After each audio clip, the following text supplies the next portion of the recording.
welcome to Shovelware Diggers. Our dig team is currently excavating the Softkey Shareware 2000 Hit Games 2CD collection. You can find a link in the video description listing the entire directory structure of this archive. Here's what our diggers have for week 211. For more information on how to join the dig team, simply follow the Patreon link in the video description. Now, without further ado, let's get to it. First up, Robert Mackey has dug up DOSGAMES /board/BLOXIT. So some kind of board game dealing with blocks or something? That's a lot of blocks files, as well as OV1s, OV2, 3, 4, 5, doc, executable, couple docs, and file ID .viz, which we're going to type out, because usually that gives us a basic idea. So BLOXIT version 1.0 requires EGA, VGA, and mouse. Oh, it's another slow software title. Okay. Maybe we've played this one before? Or something like it? I don't know. Or maybe I've played it before and completely forgot. It would also help if I typed it properly. So, oh, it's an old slow software logo before the rainbow effect. Interesting. So yeah, probably haven't played this one then. Okay, so here's our puzzle. It's got a lot of, like, Tetris-like pieces on the side, but not enough to fill the whole board. Huh. What's the directions say here? The objective of BLOXIT is to place the 10 individual tiles onto the game board so that they cover all the red areas. I don't see any red areas. To pick up a tile, simply click the mouse button on the piece and move it to the area where you want to place it. When a tile is picked up, it can be rotated by clicking the right mouse button. Place the tile on game board, click left again.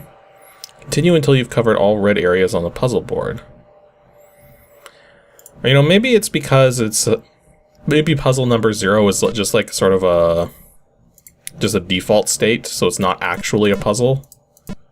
Yeah, because the puzzles start at 1. Okay, so yeah, it's like one of these basic puzzles where you're just trying to fit all the pieces in, except the pieces here aren't particularly restricted to specific sizes or anything. So in some ways, having the puzzle in this fashion actually kind of makes it a little easier. Kind of. It's still going to be a little, well, maybe, we'll see. So far this actually isn't going too badly. Yeah, I'll be very surprised if I fail the puzzle at this point. Yeah, this one was not too tricky. Well, you gotta... The mouse cursor is actually very sensitive when you're controlling the block. So, I mean, look at this. When I'm not controlling a block, the mouse cursor moves very smoothly. So it'll probably look even smoother for anybody watching on 60p. But if I pick up a block... Look at that. That's moving way less smoothly. That's like... Okay, I'm going to have to count this. I'm going to count the frames per second that this is going at and put it on the screen because this is so much slower than the normal mouse movement rate. And that's kind of what's throwing me off trying to place it. So yeah, puzzle solved. So now we get a star next to it because we finished it. And here's puzzle 2. Oh, that's interesting. Is it actually the exact same blocks on every puzzle? It is. Huh. Okay, so I thought it might be like different blocks for different puzzles, but no, it's actually the same set of blocks for each puzzle. That makes things a bit more interesting. Like, I mean, it makes things more interesting, but it doesn't make them any harder, because I've pretty much got this puzzle figured out by this point. And yeah, there's actually technically multiple solutions here, because I could make it like that, and then put this one in like right there. But I could also go like that, and put this one in like that. I mean, when you have smaller pieces like that, it allows itself to have more potential solutions. Like, this is something that you'll run into with these kinds of puzzle games, where if the pieces are too elaborate, then it almost kind of defines itself as to how the puzzle can even be constructed. So when you have a lot of smaller pieces, the puzzle's more freeform, and thus there's a lot more potential solutions to it, but at the same time, you're kind of making it easier because you're using smaller pieces. So it's kind of, it's a trade-off as to whether you want the puzzle to be very easy to figure out, but tricky to assemble, or if you want the puzzle to be harder to figure out, but with a lot more flexibility as to how everything goes together. Yeah, this is pretty much the point. If you can get all the big pieces in and still have, like, room to put in these smallest ones, you're pretty much set. Because you just fill them in, and there you go. Okay, I'm definitely going to have to try one of the harder ones quickly, just to see how hard this can potentially get. So here's puzzle 20. Let's see how tricky this one is. Because I can already tell you right now that this piece right here, this really big one with the little point sticking out of it, it can go there. It can go there. It pretty much can't go anywhere else. So immediately you're restricted on where this could potentially be put. Yeah, I pretty much got this one figured out too. And this went really fast.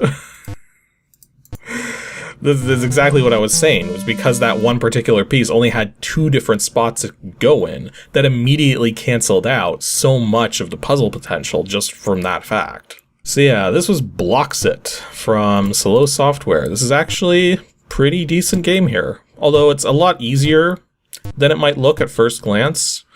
But then I'm saying that from having experience working, like, making these kinds of puzzles. I even had plans to make a game with this kind of puzzle structure at one point. But the point is, this is still fun to do if you like these kinds of puzzles. Next up, we have a team dig from Zed Supremus, James Dunn, and Happy Kitty. DOSGAMES /arcade/castle71. Well, something to do with castles, I'm gonna guess. Well, I was about to do a directory with the W command, /W, but I'm noticing doorware right there. So I got a funny feeling this might be another BBS door program, which might make it tricky to play, but we'll see.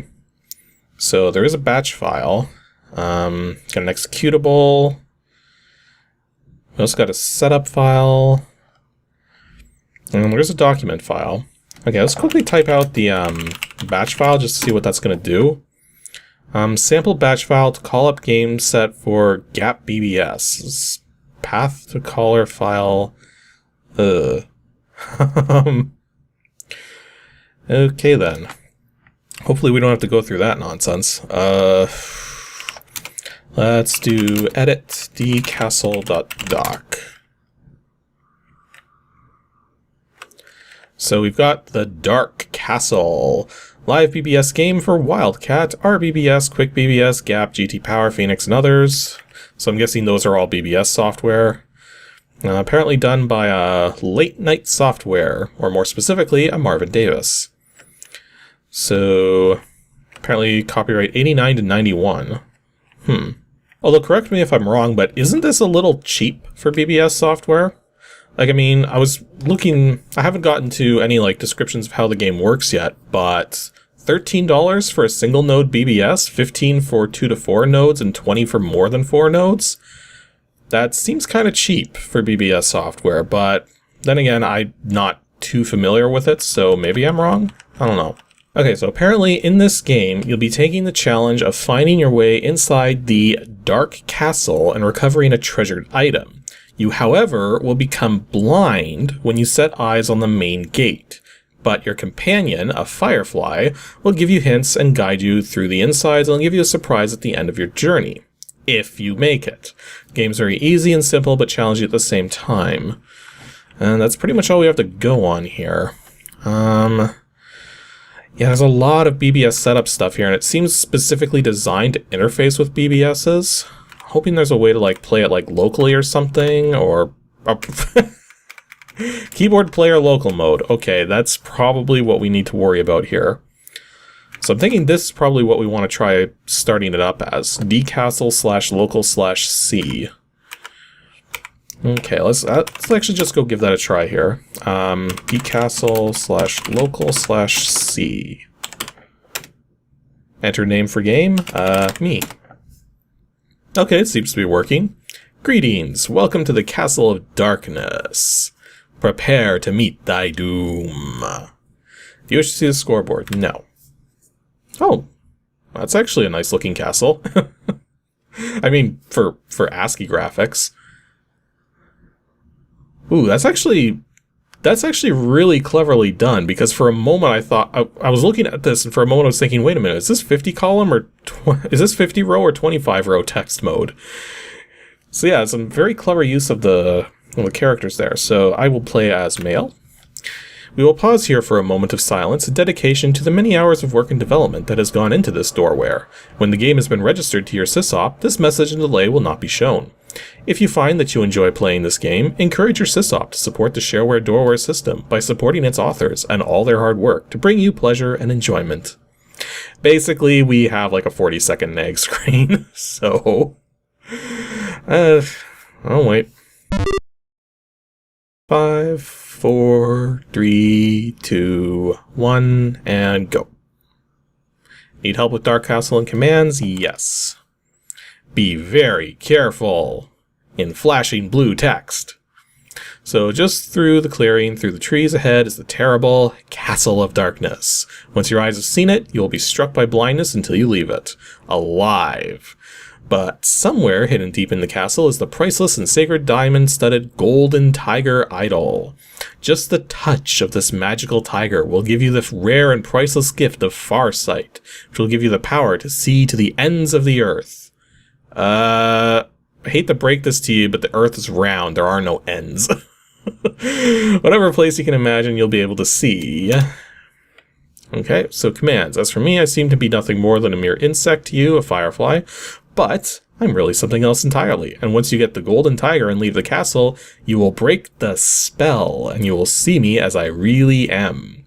Will you please come with me? I'll be your eyes. Will you decide what to do? Note to use single-letter commands. Okay, so up, down, in, out, north, south, east, west, and back for movement. Then you can take, can leave something behind, or you can see what you've got. And H to show the list again. Okay, so single letter commands, interesting. Okay, so... oh, that's interesting too. Apparently there is a move limit to this game. So we're facing south on a bridge leading to the Hew Wood Gate of the castle. The Hew Wood Gate? I think he means huge.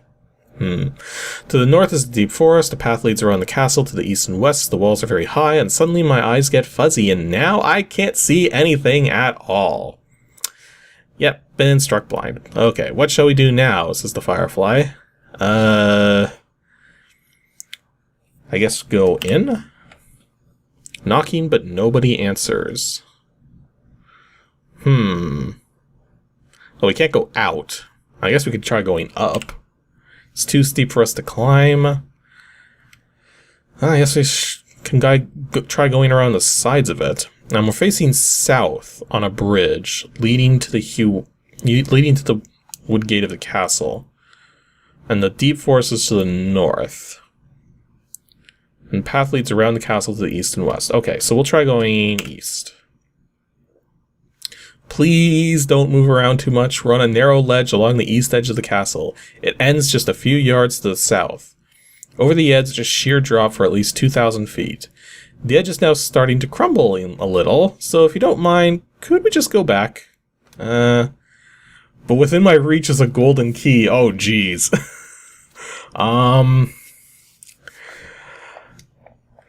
So, well, let's go for it. Take the key. You got the golden key? Okay, and now move back to the west.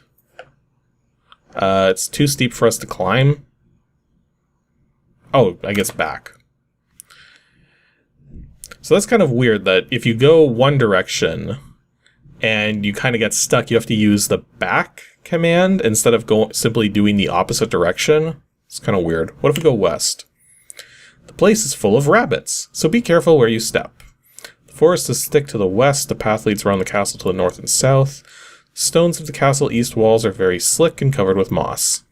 Listen carefully. Can you hear that horse whinnying? Okay, can we actually open this gate now? The gate has no keyhole for the gold key. We're in a grove of trees on a narrow edge of land just south of the castle. The land slopes down to the foundation of the castle to the north, and to the south it slopes up to a sudden sheer drop-off. Another steep cliff to the east, too. Dark gray column of smoky smoke slowly rising above the castle walls. And there's a rusty knife within reach, so obviously gotta take the knife. So this is actually a really interesting way of doing a text adventure, simplifying everything down to very basic commands, and then automatically doing things when you have the capacity to do so. So yeah, so it's basically a simplified text adventure designed to be played on a BBS. So, although I do find it interesting that there is a move limit here, because, like, I mean, it says moves left. I'm going to guess that something bad's going to happen if we run out of moves, but, well, actually, let's see if we can actually find a way to do that. Whoops. I think I did something really bad. You are careless and step off the end of the cliff. You fall 2,000 feet and are smashed to bits on the rocks below. You've now been killed. Well, that went well. I mean, I was going to try to run my moves out in a moment anyways, but I guess this is faster. Yeah, that was Dark Castle. Not the same Dark Castle that some people might be familiar with, that's on like the Genesis and 3DO and stuff like that. Or not 3DO, what was it? No, it's the CDI that it's on. Yeah, the Dark Castle game that most people are probably familiar with is probably one of the worst platformers ever made, but this is definitely not that. This is a text adventure designed for a BBS with very simple commands and works fairly well. So yeah, another game that's not bad. And our last take for today from Saint of Streets is WINGAMES /puzzle/P15. This could be literally anything, especially with a title like that. P15. We do have a file id.dis, so 15, a famous worldwide known game that was invented in America in 1915. Here you see a computer version of this game. The goal of the game is to arrange square blocks on a game field in an increasing order like this. One block 16 is absent. Wait, what? This almost looks like it's been cut and paste from a help file, because it seems like there's supposed to be some graphics here, but obviously this is a text file. Yeah, here we go. So 15 is a famous worldwide known game that has a... Wait a minute. This is just a 15-tile sliding puzzle. That really should have been my first guess. What's the readme.first say? Readme.first is the same thing as well. Although this is interesting. Apparently this is Russian software made by Sergey Bobrov, if I'm pronouncing that right. And apparently the registration is $20. That's a lot. But well, I guess if this is like the best 15 tile sliding puzzle ever, then I guess we'll see if that cuts it. If it's worth $20. I don't think a 15 tile sliding puzzle is going to be worth $20, but let's see how well it's been made. So yeah, it even says right there, game from Russia.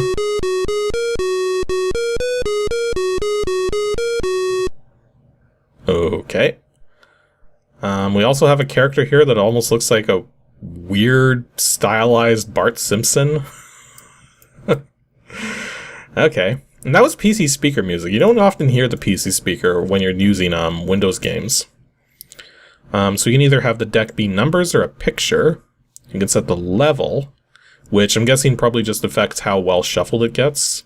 So I'm going to put it on expert because I'm actually not bad at 15 tile puzzle games.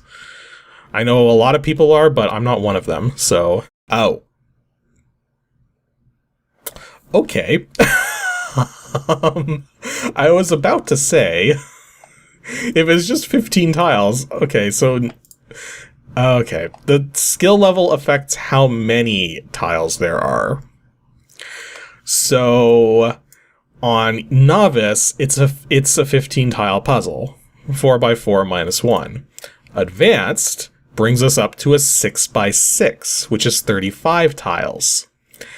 And then if we go one step further to Expert, that's an 8x8 63 tile puzzle.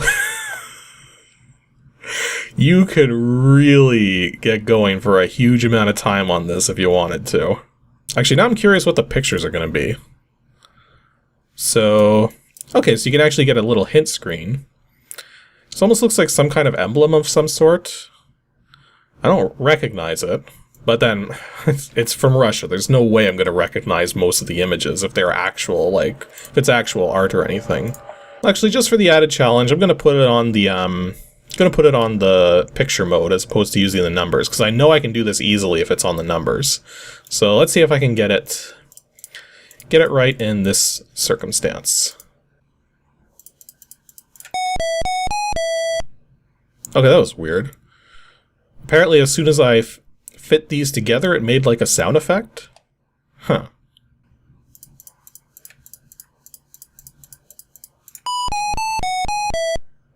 Yeah, it seems to want to make sound effects every time like I finish a row or something. It might do it as well if I was doing it column-wise, but I prefer to do rows when I'm doing this kind of stuff.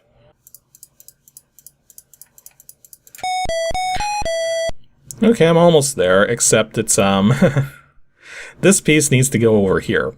So, gotta switch that around a bit.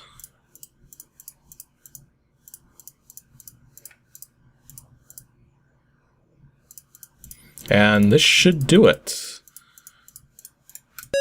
There we go. You've managed to beat the best time for this level.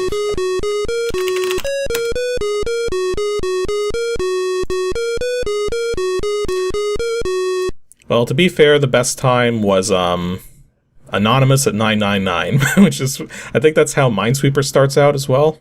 Oh, it does have different pictures.